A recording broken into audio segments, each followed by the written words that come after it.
Então vamos começar com nossa primeira aula aqui, na Matemática 1. Para começar, nós temos que entender primeiro o que é matemática. Geralmente nós estamos acostumados a associar matemática com aquela parte da escola que envolve cálculo, isso, aquilo, mas na verdade a matemática ela é muito além disso. E quando a gente descobre que o quanto ela é além dessa parte, nós ficamos maravilhados. Não por ser professor de matemática, mas tem muita coisa que nós vamos descobrir aqui juntos e vocês vão adorar mesmo. Então, primeiro, nós temos que saber o que é matemática, a palavra matemática. A palavra matemática, ela deriva do grego matema, que é, na verdade, ela quer dizer o que se pode aprender, o que é possível aprender, certo? Aí, associando ali cientificamente, nós classificamos a matemática, então, como a ciência do saber. Então, quando você aprende alguma coisa, o que você está fazendo? Matemática. Um exemplo, você está aprendendo um novo idioma, você está aprendendo matemática. Você aprendeu, no caso, a fazer um bolo, você está fazendo matemática. Você aprendeu algo, uma dança, tocar um instrumento, é matemática. Você conseguiu entender aquele raciocínio do jogo, o padrão do jogo para conseguir vencer ele, você está praticando matemática. Então, matemática é muito mais do que aquilo que estamos acostumados a ver na sala de aula, tá bom? Porém, logicamente, para encaixar nos sistemas de ensino, a matemática ela foi encaixada ali como um ramo das ciências exatas. Então, quando você aprende o porquê das coisas, quando você aprende a fazer, você investiga as coisas, você está fazendo então matemática, tá bom? Porém, para entender um pouco mais de matemática, nós vamos ter que dar uma viajada na história, tá certo? Vamos ter uma pequenina aula de história ali, para entender então qual que foi a origem dos números. E para isso, nós vamos ter que voltar lá no tempo das cavernas, tá bom? Lá, antigamente, nós como animais ali, o homem, ele vivia ali meio que por seu instinto e vivia do que a natureza dava para ele. No caso, ele se alimentava dos frutos das árvores, das verduras e até mesmo da caça. E era também um nômade, ou seja, ele não tinha residência fixa, tá certo? Porém, diferentemente dos outros animais, o ser humano é um animal racional. Ele sempre pensa como que eu posso fazer para facilitar a minha vida. Tanto que a tradução da palavra tecnologia, em outras palavras, é tudo que vem para facilitar a vida do homem. Então o que aconteceu? Primeiro, o homem ele vai deixar de ser nômade.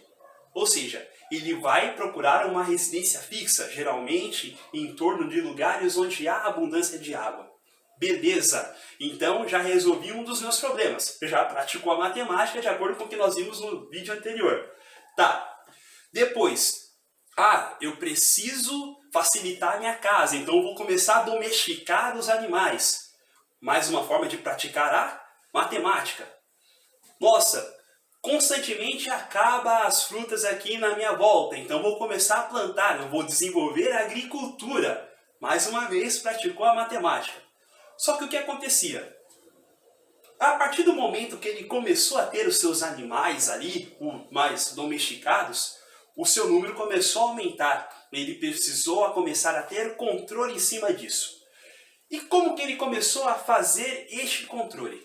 A partir de pedrinhas, que eles guardavam em sacos feitos com couro de alguns animais que eles já tinham consumidos, onde cada pedrinha correspondia ao animal que ele possuía ali em seu rebanho. Às vezes eram pedrinhas ou até mesmo gravetos. Aí o que aconteceu? Com o passar do tempo, no caso, o saquinho de pedrinhas dele ficou literalmente limitado. Por quê? Os animais eles vão se procriando. Então eles associavam da seguinte forma: cada pedrinha corresponde a um animal. Se faltou pedrinha, quer dizer que se juntou mais um animal ao meu rebanho. Se, no caso, sobrou pedrinhas, quer dizer que algum animal se perdeu. Porém, conseguiu ter o controle sobre isso. Só que, como o passar do tempo, então, não era mais suficiente somente as pedrinhas. Então ele começou a fazer anotações em ossos, gravetos e até mesmo na parede das cavernas. Perfeito! Onde cada tracinho correspondia literalmente a um animal que ele possuía, certo? Porém, com o desenvolvimento ali da sociedade, logicamente, o homem ele foi se reproduzindo assim por diante, começou a surgir o comércio, há trocas ali de animais, a troca de verduras e assim por diante. Então foi necessário uma forma de facilitar essas representações. Aí cada povo começou a criar sua simbologia. Por exemplo, os babilônicos criaram uma simbologia que era própria deles. Show de bola, era uma potência dominante daquela época. Depois os maias também criaram deles. Os egípcios também criaram deles.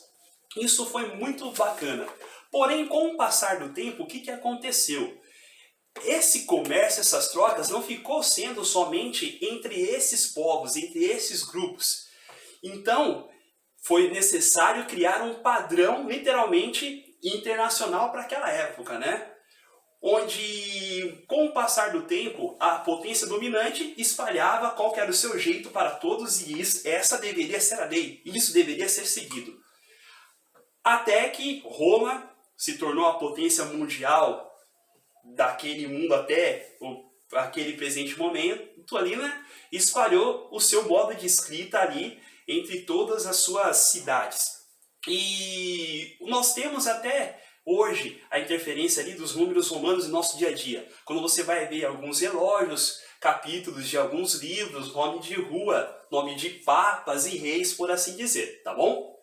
Só que aí o que aconteceu? Eis que nós chegamos nessa parte. Na época das grandes navegações, grande parte das pessoas queriam ir até a Índia. Tanto que Cristóvão Colombo chegou aqui na América achando que estava nas Índias, né? Tanto que os nativos da América são chamados de índios. Mas por que eu estou falando isso? Porque os hindus, que eram os nativos da Índia, eles criaram alguns símbolos que facilitavam muito as escritas e possibilitava N combinações, onde eles usavam somente lá na Índia. Porém, nessa época das grandes navegações, os persas, que na verdade são os árabes, chegaram até a Índia e descobriram essa novidade e falaram: uau, cara, não pode ficar só aqui esse tipo de novidade, a gente tem que espalhar para geral isso aí. Então, os persas, com as suas navegações, exploraram a novidade, novos símbolos que eram compostos ali de 10 desenhos, né? Similares ao que nós usamos hoje, que facilitaria várias combinações. Então, por isso, o tipo de numeração que nós usamos hoje em dia é chamado de números indo-arábicos. Por quê? Foi desenvolvido na Índia e espalhado no mundo pelos árabes, tá certo? Então, são esses os símbolos, tá certo? 0, 1, 2, 3, 4, 5, 6, 7, 8 e 9, tá certo? Professor, por que você não colocou o 10 aí? Se você foi esperto, já percebeu que o 10 é a junção do símbolo 1 com o símbolo do 0. Então, possibilitando infinitas combinações. Surgindo, então, uma das coisas que nós mais utilizamos hoje, que são os números naturais, tá certo? Por que esses números são chamados de números naturais? São os números que nós usamos hoje em dia para fazer contagens. Você não precisou entrar no CPEM, procurar o professor Luiz Fernando para saber quantos carrinhos, quantas bonecas ou quantas pessoas moravam na sua casa. Você pequenininho lá, aos poucos já conseguiu contar quantas coisas você tinha lá. 1, 2, 3, 4, 5 carrinhos, assim por diante. Então foi algo que surgiu de forma natural na sua vida. Então os números naturais são os números que são usados para fazer contagens. 0, 1, 2, 3, 4, 5, 6, e ele é infinito. Uma pequena falha aqui que quem sabe faz ao vivo, mas vamos lá. Então, literalmente, esses números que nós usamos para fazer contagens são chamados de números naturais. Porém, pode ser que em um lugar ou outro você encontre o símbolo dos números naturais, que é o N, só que com uma observação, um asterisco aqui. Tá, o que esse asterisco quer dizer? Que você está considerando todos os números naturais, não nulos, ou seja, neste caso você não acrescenta o zero. Tudo bem? Percebemos que os números naturais eles têm início, porém essa reticências aqui indica que ele não tem fim, ou seja, eles são números infinitos. Tranquilo? Então tá certo. Bastante informação, mas nós já estamos na reta final. Antecessor. O nome já fala. Quando eu estou falando de antecessor, estou analisando o número que vem antes. Então, por exemplo, se eu quero saber qual que é o antecessor do 5, quem vem antes dele é o número 4. Quem é o antecessor do 37? O número que vem imediatamente antes dele, 36.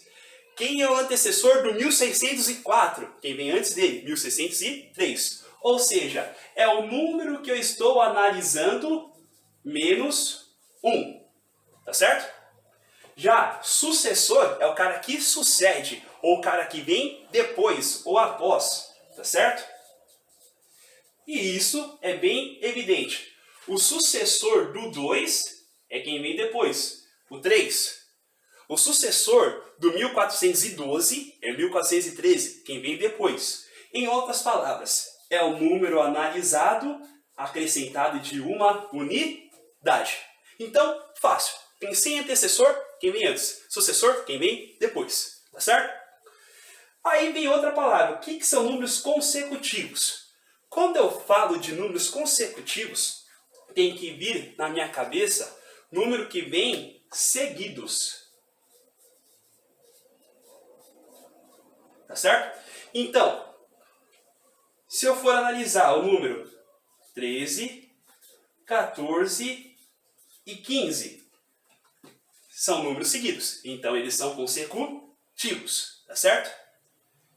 37, 38, 39. Também são seguidos, consecutivos. Ou seja, é o número que eu estou analisando, o número analisado mais 1 e o número analisado mais 2. Tudo bem? Então, vimos aqui um pouco da história dos números, conhecemos qual é o sistema que nós usamos hoje em dia, que são os indo-arábicos, aprendemos os números naturais, antecessores, sucessores e consecutivos. Tá certo? Agora é o momento de aprendizagem. Temos algumas atividades lá na nossa plataforma. Vai lá e faz. Não se esqueça. Ó, conhecimento, prática, para virar aprendizagem. Te vejo na próxima.